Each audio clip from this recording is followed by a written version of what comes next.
aí, galera? Beleza? Vamos continuar com os contratualistas. Agora vamos ver Locke. Esse Locke, aquele não. Veja bem, é um contexto efervescente. Se você não viu o vídeo de Hobbes, volta lá, porque tem que ver o vídeo de Hobbes. E nós vamos dar continuidade àquele debate do contrato social, a partir agora de uma visão mais sofisticada, uma visão mais moderna, uma visão mais próxima do que nós conhecemos na atualidade. Nós estamos falando de um cabra aqui, que é o pai do liberalismo político. Veja por que esses assuntos são importantes. Nós temos 3 autores, Hobbes, Locke e Rousseau. Cada um é pai de uma teoria que é extremamente importante.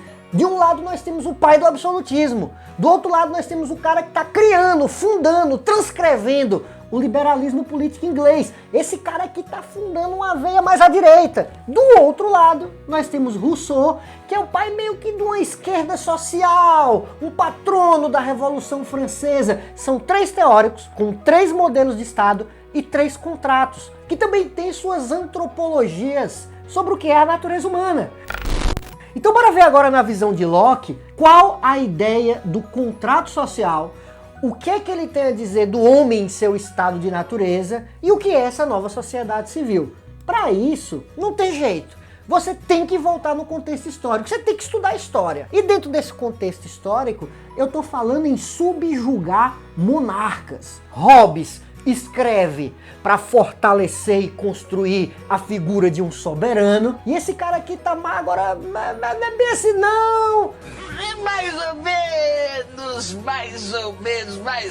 Esse soberano tá poderoso demais, a gente tem que diminuir um pouquinho desse poder. Nós temos que constitucionalizar esses reis. Por quê? Porque um rei forte demais começa a atrapalhar o desenvolvimento da burguesia nascente. Nós estamos numa situação que tem uma treta de 3 lados. Você tem uma briga da coroa com o parlamento lá na Inglaterra e correndo por fora você também tem uma burguesia ascendente que vai defender a bandeira de outro estado, vai defender a bandeira de um estado mais liberal, de um estado menor, um estado que seja útil à propriedade privada. Porque eu sou rica!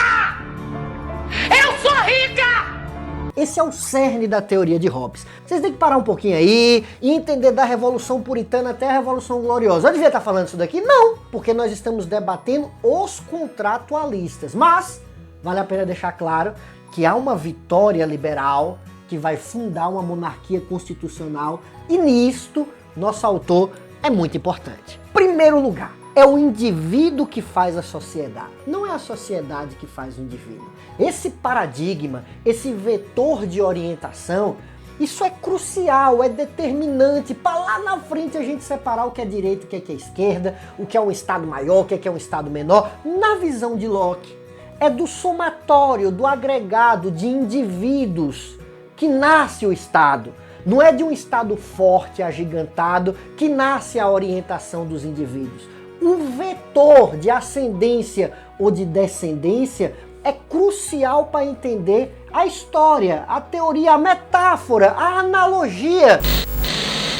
A visão desse cara é diferente da visão de Hobbes. No mundo de Hobbes, todo mundo ia se matar. Aquele paradoxo entre segurança e liberdade é resolvido de uma forma que você tem que abrir mão de sua liberdade para ter alguma segurança. E o lobo é homem do próprio homem. Se você deixar as coisas ao léu aí, vai todo mundo matar todo mundo. Ninguém dorme, ninguém comercializa, ninguém faz nada. Aqui não. O estado de natureza em Locke é diferente. Para o nosso autor, o ser humano não é aquele bárbaro que só vive para satisfazer desejos e não consegue se organizar com uma força externa chamada Leviatã. Não! Existe alguma razão na forma como as pessoas se organizam mesmo antes do Estado. Há um nível organizativo da vida, algum nível de igualdade, de propriedade e de direito. As pessoas são independentes. Para que nasce o Estado então? Para que você precisa do Estado? Ele existe para resolver questões pontuais. A antropologia de Locke, ela não considera a existência de um sujeito animalesco, ao contrário. O indivíduo já é racional e com a sua primeira propriedade privada, que é o corpo,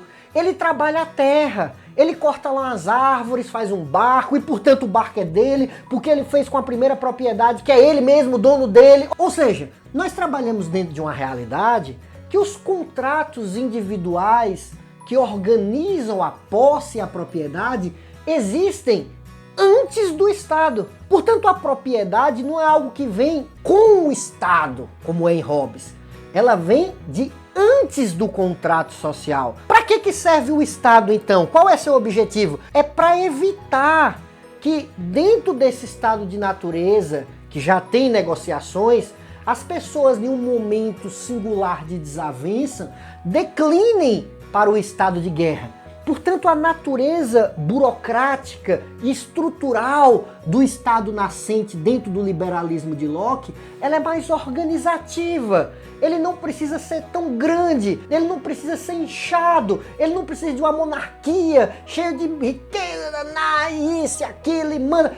É um Estado menor. Lá na frente você pode chamar isso de Estado mínimo. Qual é a função dele? A função primordial não é necessariamente garantir a segurança do corpo, mas garantir a segurança daquilo que o corpo vem a possuir. No caso, a propriedade privada. Porque eu sou rica! O Estado, via contrato, ele surge para superar os inconvenientes da ausência de um corpo jurídico neutro, julgar os excessos, e só isso, inclusive os excessos do rei. Historicamente, a Inglaterra tem uma classe emergente chamada de burgueses que estão demandando novas estruturas de organização da sociedade, estão sendo impedidas pela força de um rei soberano, pela força de um rei total, pela força de um rei hobbesiano. É preciso disciplinar, constitucionalizar as monarquias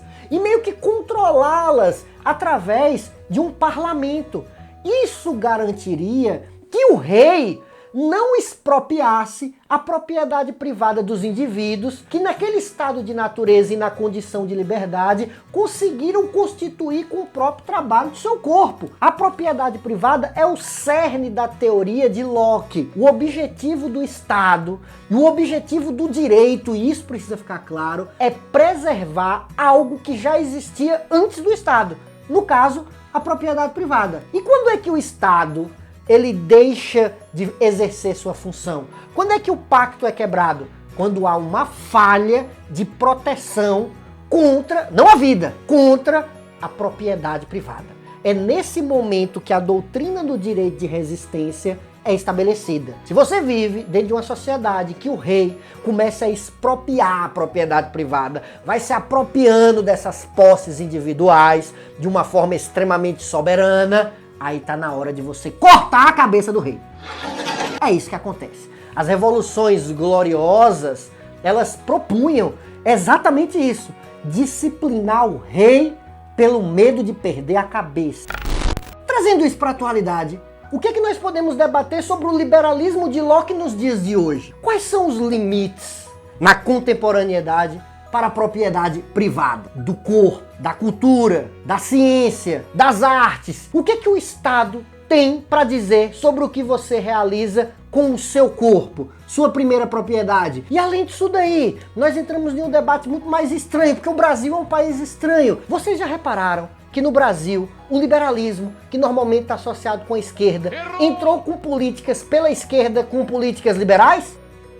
Ou seja, é uma confusão só. Vamos pegar o exemplo do Bolsa Família. O Bolsa Família é uma política de compensação muito próxima da ideia de justiça social que está em John Rawls, que é um neocontratualista, e ela tem a ver com a correção de assimetrias para que os indivíduos possam participar de uma concorrência meritocrática. Por quê? Porque se está desigual demais também, não há como justificar um quadro meritocrático. Então você corrige a largada, e depois que larga, cada um faz o que quiser de sua vida. No Brasil, esse tipo de política foi consolidada por um partido que se dizia de esquerda. E os partidos que se diziam de direita era contra essa política que veio da esquerda, mas que era uma política de direita de cunho liberal. Ou seja, no Brasil a esquerda é liberal e a direita, parece-me, estatista.